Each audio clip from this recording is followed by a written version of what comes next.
अंतःकरणाचे परिवर्तन आणि अध्यात्माची पहाट फुलवणारे आपल्या हक्काचे यशवंत प्रसाद न्यूज.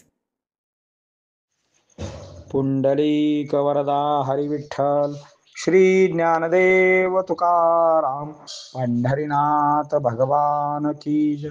परमहंस सद्गुरु श्री यशवंत बाबा महाराज की जय.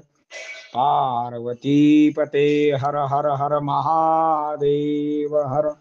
सज्जन हो, आज 24 जून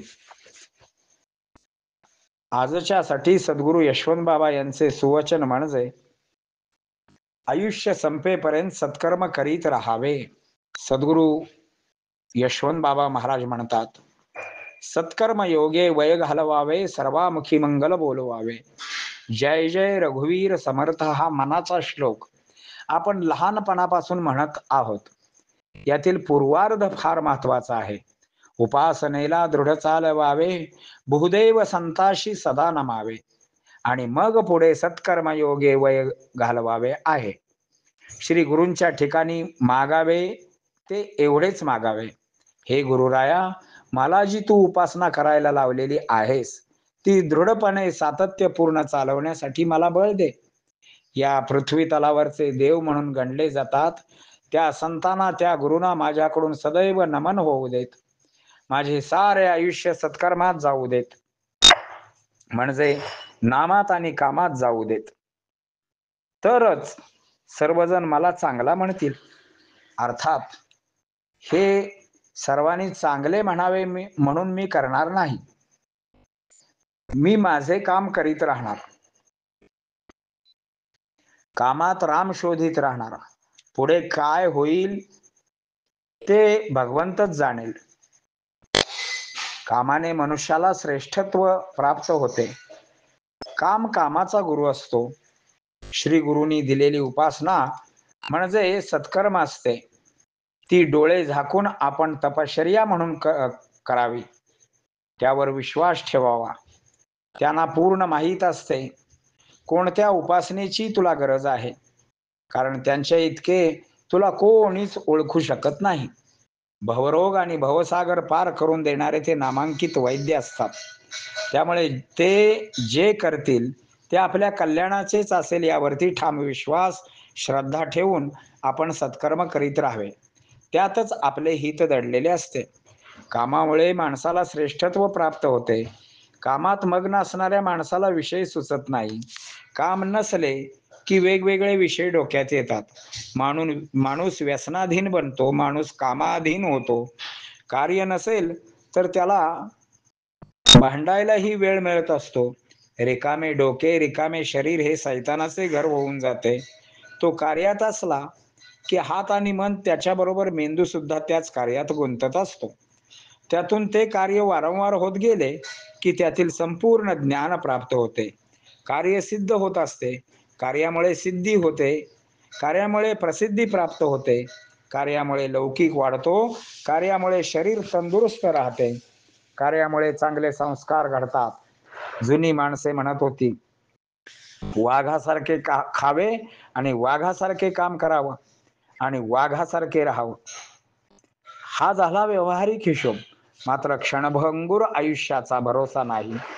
आयुष्यामध्ये सुख पाहता जावा पाडे, दुःख पर्वता एवढे अशी अवस्था आहे. दुःखावर रामबाण औषध म्हणजे कार्य होय. संसार दुःखाचा, परमार्थ सुखाचा. तरीही आपण संसार नेटाने करीत असतो. असाच एक संसारी माणूस एके ठिकाणी बसला तर त्याला विंचू दिसला. बघता बघता विंचू दगडाखाली गेला म्हणून त्याने दगड उचलला तर त्या दगडाखालून सर्प बाहेर पडला. तो त्याच्या पाठीमागे लागला. तो धावत सुटला.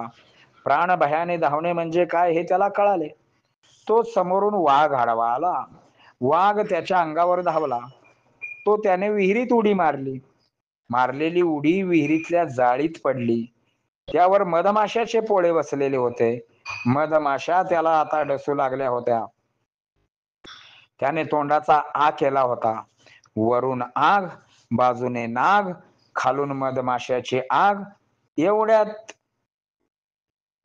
त्याच्या तोंडामध्ये पोळ्यातील एक मधाचा थेंब पडला. एका क्षणात बाकीचे दुःख विसरून गेला, बाकीचे भय विसरून गेला. असा संसार आहे. एक थेंबभर सुख देतो आणि भाराभर दुःख देतो. या भाराभर दुःखासाठी रामबाण औषध म्हणजे सत्कार्य करणे होय. चांगल्या कामाचे फळ चांगलेच मिळत राहणार. दुःखाचे बळ आपोआप कमी होत राहणार. तुम्ही जगाला आनंद द्या, जग तुम्हाला आनंद देईल. तुम्ही जगाला दुःख द्या, तुम्हाला दुःखच मिळणार आहे. तुम्ही जगाला सुख दिले तर तुम्हालाही सुखच मिळणार आहे. तर जगायचे कसे हे ज्याचे त्याने ठरवायचे आहे. हसत हसत जगायचे की रडत रडत जगायचे. जगाला विश्वास द्या, जगाला प्रेम द्या. हे सुद्धा सत्कर्मच आहे. सत्कर्म हे चंदनासारखे असते. ज्या बोटाने लावतो त्यालाही सुगंध आणि ज्याच्या कपाळी लावतो त्यालाही सुगंध मिळतो. जग हे अशाश्वत आहे. या जगात आपले अस्तित्व टिकवण्यासाठी स्पर्धेत आपल्याला राहिले पाहिजे, स्पर्धेत आपल्याला टिकले पाहिजे. त्यासाठी सत्कर्माची सवय लावणे असणे अत्यंत गरजेचे आहे. भुकेल्याला अन्न द्यावे, तहानलेल्याला पाणी द्यावे, अज्ञानी माणसाला ज्ञान द्यावे, गरजवंताची गरज भागवावी, कारणा वाचून प्रेम द्यावे, प्रेम द्यावे, प्रेम घ्यावे. सर्वत्र प्रेमच उगवेल, सर्वत्र आदर उगवेल व एक आपल्या अंतःकरणातला आदर्श दिवा जगाला प्रकाशमान करीत राहील. पुंडलिक वरदा हरी विठ्ठल, श्री ज्ञानदेव तुकाराम, पंढरीनाथ भगवान की जय. परमहंस सद्गुरु श्री यशवंत बाबा महाराज की जय. पार्वती पते हर हर हर महादेव हर. यशवंत हो, जयवंत हो, यशवंत हो, जयवंत हो, यशवंत हो, जयवंत हो.